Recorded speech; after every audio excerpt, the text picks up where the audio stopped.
There was once this family. They had just moved into a wood house down the road. From the house that was burnt down years ago, and bodies were found under the house, buried alive. The family had heard the story, but thought it was just a myth.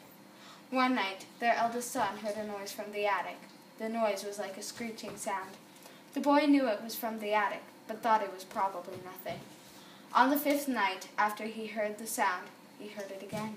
So he decided to go check it out.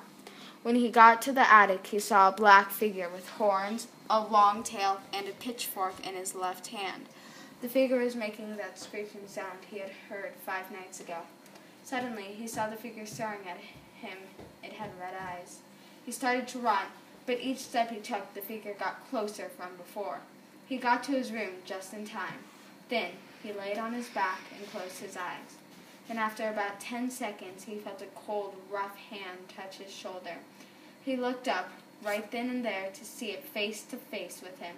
In the morning, his parents called him to breakfast, but there was no answer.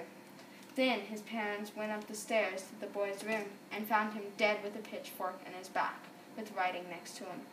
The writing said, "Beware, you're next." Suddenly, the lights went off all over the house. The parents looked behind them.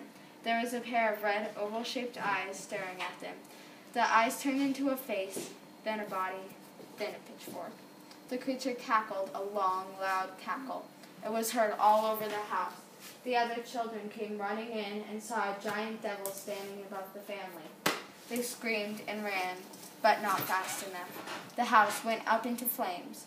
These were not normal flames, however. They were green and dangerous. The devil's giant face was projected through the flames. He was cackling, but now fire was coming through his nostrils. The house rose up. The family got back to back in a circle. They looked around. Staring at them were now many more devils. They shared the cackling with the first. All of them got closer and closer with every step the family took. Together, the devils rose up, bringing the house with them. The family was forced through the floor, getting buried alive. The first and biggest devil's voice rang through the neighborhood. "I told you you were next." It is said that when you get within a mile of that house, you can smell the flames that burned there long ago. You can hear the cackle of the devils. You can hear the family screaming and being buried alive. But the faintest, most frightening sound you can hear is the voice of the devil. "You're next."